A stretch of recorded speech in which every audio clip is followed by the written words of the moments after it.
Good evening and welcome to the Bethany Baptist Church Midweek Connection Point. It is Wednesday, November 18th. Thank you for joining us. Sorry we didn't have a video for you last week. We had a guest preacher who was faithful to preach 1 Samuel 17, so I wasn't able to pre-record a video for you, but we're back here on the air tonight. Thankful for you tuning in, especially as COVID restrictions tighten and sixth season officially has begun. If you have a Bible, I hope you'll turn with me to 1 Samuel chapter 18. I really think you're going to like this chapter. Very interesting, put together in a very provoking way with very interesting characters in contrast. So 1 Samuel chapter 18.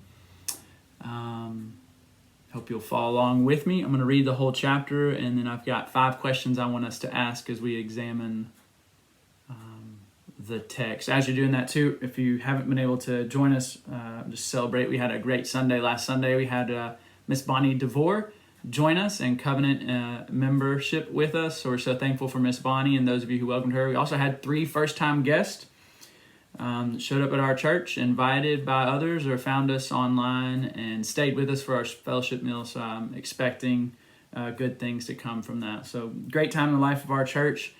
And good time to seek the Lord in 1 Samuel 18. So it says this: as soon as he had finished speaking to Saul, the soul of Jonathan was knit to the soul of David. And Jonathan loved him as his own soul. And Saul took him that day and would not let him return to his father's house. Then Jonathan made a covenant with David because he loved him as his own soul. And Jonathan stripped himself of the robe that was on him and gave it to David and his armor, and even his sword and his bow and his belt. And David went out and was successful wherever Saul sent him. So that Saul set him over the men of war, and this was good in the sight of all the people and also in the sight of Saul's servants. Verse 6, as they were coming home, when David returned from striking down the Philistine, the women came out of all the cities of Israel, singing and dancing to meet King Saul with tambourines, with songs of joy, and with musical instruments. And the women sang to one another as they celebrated, Saul has struck down his thousands, and David's his 10,000s. And Saul was very angry, and the saying displeased him. He said, they have ascribed to David 10,000s, and to me they have ascribed thousands. And what more can he have but the kingdom? And Saul eyed David from that day on. The next day a harmful spirit from God rushed upon Saul, and he raved within the house while David was playing the lyre, as he did day by day. Saul had his spear in his hand, and Saul hurled the spear, for he thought, I will pin David to the wall. And David evaded him twice. Saul was afraid of David because the Lord was with him, but had departed from Saul. So Saul removed him from his presence and made him a commander of 1,000. And he went out and came in before the people, and David had success in all his undertakings, for the Lord was with him. And when Saul saw that he had great success, he stood in fearful awe of him. But all Israel and Judah loved David, for he went out and came in before them. Verse 17, then Saul said to David, here is my elder daughter Merab. I will give her to you for a wife. Only be valiant for me and fight the Lord's battles. For Saul thought, let not my hand be against him, but the hand of the Philistines be against him. And David said to Saul, who am I, and who are my relatives, my father's clan in Israel, that I should be son-in-law to the king? But at that time, when Merab, Saul's daughter, should have been given to David, she was given instead to Adriel the Methelite for a wife. Now Saul's daughter Michal, she loved David, and they told Saul, and the thing pleased him, and Saul thought, let me give her to him, that she may be a snare for him, and that the hand of the Philistines may be against him. Therefore Saul said to David a second time, you shall now be my son-in-law.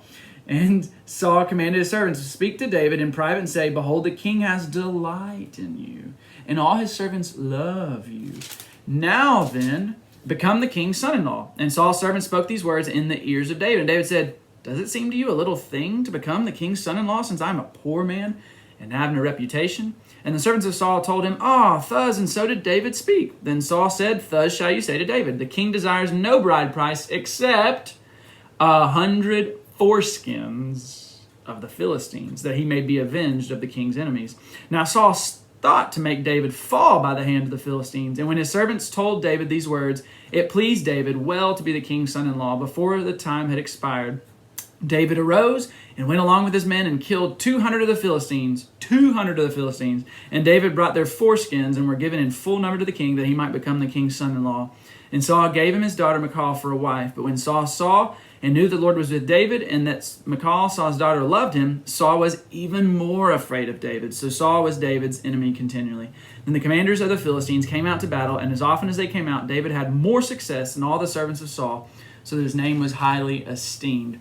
Have you read this story before? Very fascinating, even the way it's put together. So let's just observe the big picture. It's important that I not just preach to you, but also teach you how we formulate the meaning or the message that's intended by the author from the way even that the story is arranged. Did you notice that in the middle of our story is Saul's anger and jealousy with David? And then on both sides, the beginning and the end of the story, you have a certain person related to Saul loving David. Okay, so in fact, I go like this: Jonathan loving David, Saul in the middle hating and jealous of David, refusing to love him, and then you have an end with Michal being married and loving David. The reason why this is interesting is not just the story goes that way, but what did Jonathan and Michal have in common? This is very important. These are not just random people who have started to follow the anointed David and to give their allegiance to him. These are specifically the present king's two children. Think about that. The present king's own children are willing to abandon him to go after God's anointed to be king. In fact, these two people have the most to lose. Just humanly speaking, if Saul dies, who's the next in line? Jonathan. And Jonathan, even before Saul dies, is saying, I give up my right to be king. I give up the king's clothes because I'm willing to follow and give my allegiance to David. So these two characters are strongly contrast to draw out the significance of Saul's jealousy and refusal to worship God's anointed. And the word anointed there being for Messiah, a typological reference to Jesus. I think that's real easy and intended by the author that we see Jesus as David in many ways in the story, and whether or not we'll be like Jonathan and Michal and give our full allegiance to his kingship and lordship, or whether we'll be jealous and try to refuse to do that like Saul. So the first thing I want to ask you as we look at the text, looking at chapter 18, verse 1, is what happened to Saul's children? Specifically in verse 1, and notice how I asked that, what happened to them? Not what do they do, but what happened to them? This is a very subtle thing that's easy to miss, but I think it's important in our theology. Verse 1 of 18, as soon as David had finished speaking to Saul, the soul of Jonathan was knit to the soul of David, and Jonathan loved him as his own soul. It was knit, not he just said, you know what, I want to love him. It was knit together. So there's like someone's hands are coming in and sewing two pieces of cloth together. David's heart and Jonathan's. His heart was knit to David. I think this is even more evident when you think all that Jonathan has actually heard David say in chapter 17, verse 58 is, I am the son of your servant Jesse the Bethlehemite. So that's all he's heard. He just hears David say, this is where I'm from. And he says, whoa, and his heart is knit to him. I think it highlights the spiritual significance. It'd be like when someone is waiting for the Messiah to come and they hear that a son of David has been born in Bethlehem and there's a star above it. Their heart would be knit, like this is the Messiah.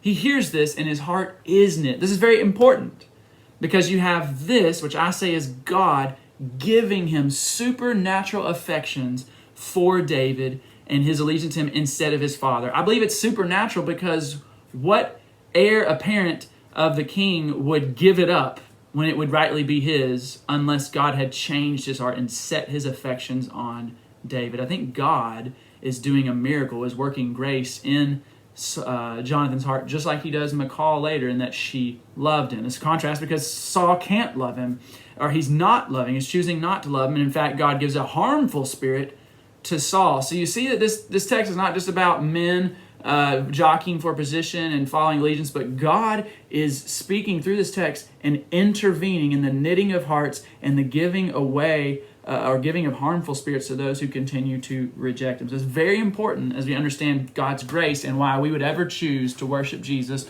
or why we love him if we do. You must, if you understand the Bible storyline and the way God speaks about this, that it is an act of grace.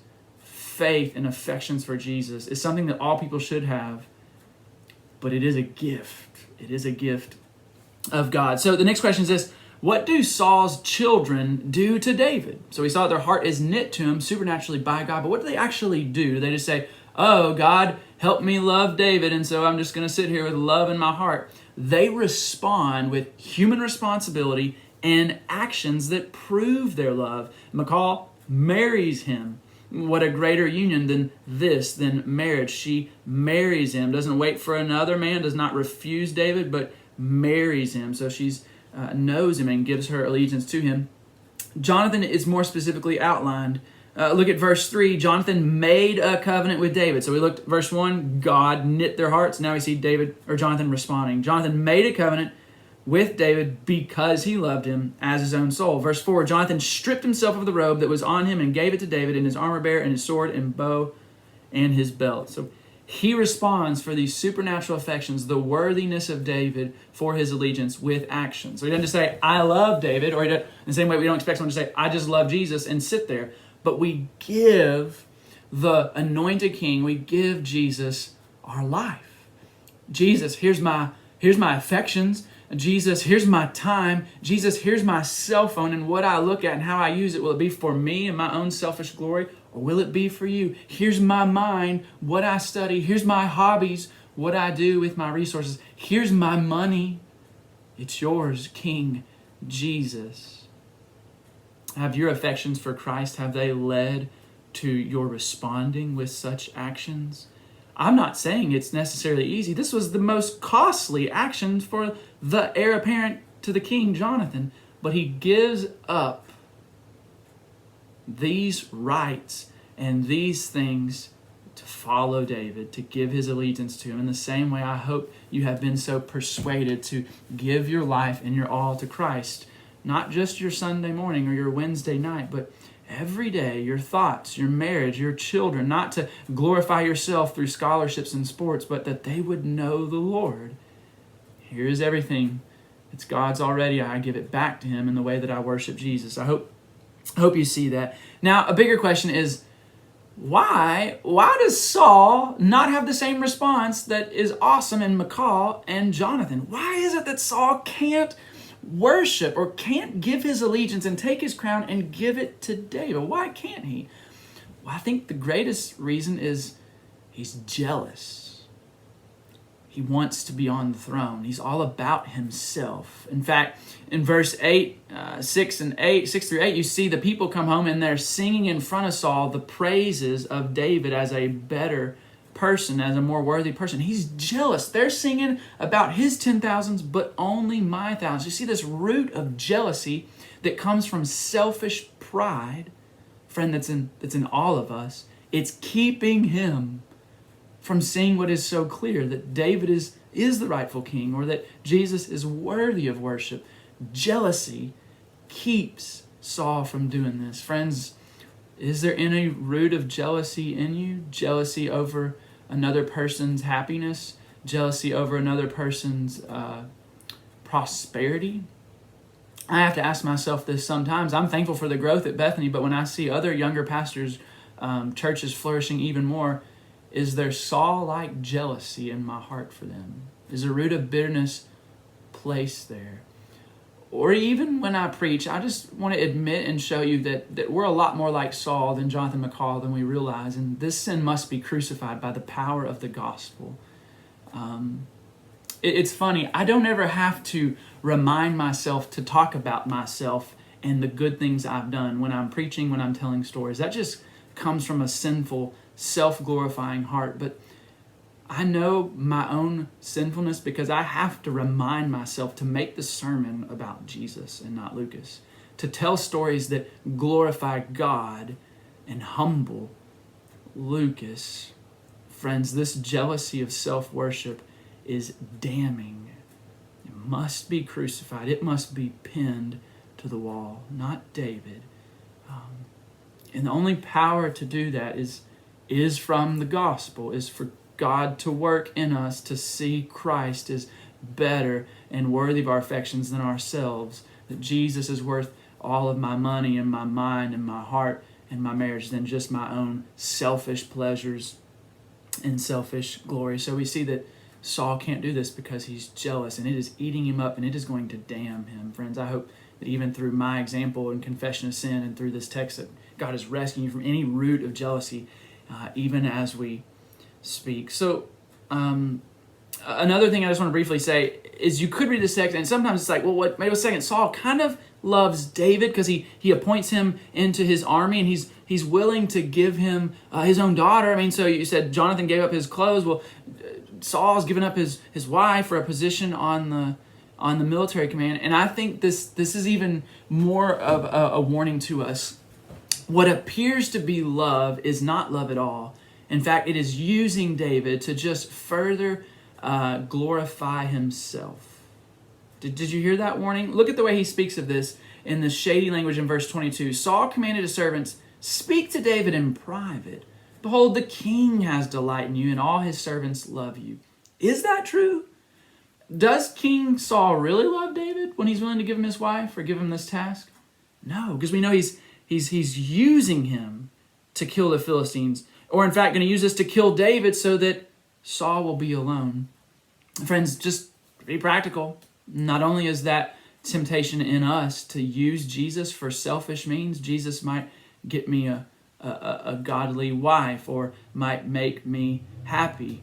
I remember oftentimes praying as a foolish youth, God, if you will help me make the basketball team, I'll give my life to you. Or God, if you'll help me to get this girl to like me, I will give my life to you. That's selfish. That is the same damning satanic heart that Saul has here. And so just a word of warning. If Saul could pretend to love David in order to get the people to like him, do you think politicians or we could do that today? Friends, I don't for a second, it's going to be controversial, I don't for a second believe that Joe Biden or Donald Trump really love God like Michal and Jonathan when they say they do in certain interviews. I think they prey upon people who just believe when they say that they love God so they can garner votes or they can keep your attention or keep the country from being divided. If Saul would do that, maybe a nicer way to ask it, do you think it's possible that the former president, coming president, presidents, pastors, Sunday school teachers, you and I could do that? True love is to for Christ is to take yourself off the throne, to be changed, to take off your robes and your crown and give them to Jesus, not to use Jesus as your own way to get the crown. So enough controversy there. So let's just ask ourselves, why are the people eventually, and Jonathan Michal, why are they attaching themselves to David, who is a picture of Jesus here, because he's called the anointed, the Messiah, in the language of 1 Samuel. The first is this, is that God has said that David is the anointed. His spirit has come upon David, and many people have seen that. The second is that David continues to get victories over God's enemies. We love Christ because he alone has beat death. We ought to love Jesus and give our allegiance to him because he alone gives the power over selfish sins like the ones I'm confessing and I'm saying are out in our culture. Another reason specific to the text, I think the people are attaching themselves to David because of his humility here. He is rightfully the king. He could kill Saul, but it's not time. And so he speaks humbly about himself. He waits for God to lift him up instead of for him to take the throne himself. When Saul is trying to pin him to the wall, David doesn't grab the spear and throw it back at Saul. He's waiting for God to exalt him. And so that's godliness. I love Christ because of his humility and the way that he condescended to become a man and took on flesh and washed our feet and spoke to his enemies in such a way. The next is in the back half of our text. One reason why I want to attach myself to Christ and what's compelling about him is that Jesus loved his enemies. Jesus said this, to illustrate, you have heard it said, you shall love your neighbor and hate your enemies, but I say, love your enemies and pray for those who persecute you. So treat your enemies in a winsome, gospeling, gracious way so they might be saved. If one of your enemies hits you on the right cheek, turn him the other also. If anyone forces you to go 1 mile, go with him 2 miles. So Jesus is saying you don't return evil for evil, but you win evil over by laying down your life in this gospel way. So here's how this happens. Saul, wicked Saul, self-serving Saul, jealous Saul comes up with this plan. All right, I'm going to bait David in getting my beloved daughter by telling him he has to go kill 100 Philistines. These are vicious army people. In fact, he says, I want 100 foreskins. Now, when I was marrying Meredith, or wanted to marry her, my father-in-law gave a much easier bride price. He said, I love Meredith. I love tomatoes. If you'll give me a bushel of tomatoes, you can have my wife. Yes, that's right. And so I gave him half a bushel on the day I proposed to her. And then on the night before our wedding at the rehearsal dinner, I gave another half bushel of tomatoes, and she was rightfully mine. But think about this. David has to go kill 100 men and somehow bring their foreskins. Yes, that's right. But notice what David does. Not only does he go and risk his life to kill 100, he kills 200. 200. Look at verse 27. David arose and went along with his men and killed 200 of the Philistines, and David brought their foreskins, which were given in full number to the king, that he might become the king's son-in-law. How would you like that job, counting to 200 in that way? Somebody had to do it. Anyways, he was told by his enemy, knowing he was trying to kill him, you need to do this 100 times, and he did it 200 anyways. Why? Because he was loving his enemy, going above and beyond, and praying for those who persecute him. If your enemy tells you to go 1 mile, go with him 2 miles. David was saying, for the Lord's glory, for the love of this future bride, and even for the love of an enemy, I'll risk my life to heap coals on your head. Jesus has done that for his enemies. Jesus has done that for us. Again, in the text, we ought to be like Jonathan McCall. We ought to be like David. We ought to be like Christ. But the reality is that we're far more like Saul in our jealousy and our using of Jesus oftentimes. And yet, instead of giving us what we deserve, that is, giving us damnation and hell, he has gone the extra mile. He has died in our place for us, his people that would repent and believe. Jesus has done that for his enemies. And even as maybe those foreskins are being counted out, as David came back victorious to take Michal, don't you think God was pleading through these actions? Saul, why continue persecuting? Why continue rejecting the Messiah? And so even if you're not a Christian this evening, I hope just hearing about David's example of Christ's greater love has persuaded you to put down your sword, quit your manipulation of Christianity, and come to Christ. Give your allegiance to him. And so I want to end with one set of applications here. In the text, you have the son and daughter, the younger of the older Saul dad, rightly following the anointed one. And so I would plead with everyone that the point of this text is to love the true Son of David. Give your allegiance to him. He's worthy of your affections, your life, your entire identity. But a warning to the young folks, maybe younger than your parents, maybe your faith is 10 times stronger than your parents. We need to hear this, don't we, young people? To not shame your parents, to not treat them with contempt. Because what do you have that you did not receive? What faith do you have that was not given as a gift? Jonathan McCall, they can say we don't worship like you, dad or mom or grandparents, but we want you to, and we love you, and so respectfully we're going to disagree on these things. And then parents, maybe you're a Christian parent, you're a Christian, Saul's not, but you follow Jesus, but not as radically and as zealous as your children, or maybe as the younger people in your church, and you're under conviction. What will you do with that conviction? Will it make you angry? Will it make you hold the younger people in contempt and keep them at a distance because you know you don't love God as much as they do or as you should? Or will you humble yourselves and say, you know what, I haven't been a great parent, I haven't been a great grandparent, I haven't loved God with all my life. I'm just now realizing how much of my life I've not given to follow the Lord. Don't resent Jonathan and McCall, but go worship with them.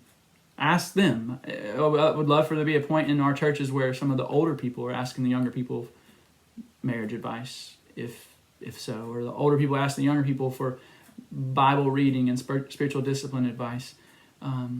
So I want to crucify pride in the young people, and I would love for God in this sermon to crucify pride in the older folks too, or those who have walked with the Lord long, but maybe convicted of how there's a new, praise God, generation rising up who love God maybe even more. That we can be a family and worship the Lord, all of us admitting our desperation for His grace, confessing our sins of jealousy and the using of Christ, and worshiping and following Him out of pure heart that God can give and does. So I really love that text. Really love this chapter. I hope you'll listen to it, meditate on it. So much there. Have a good night.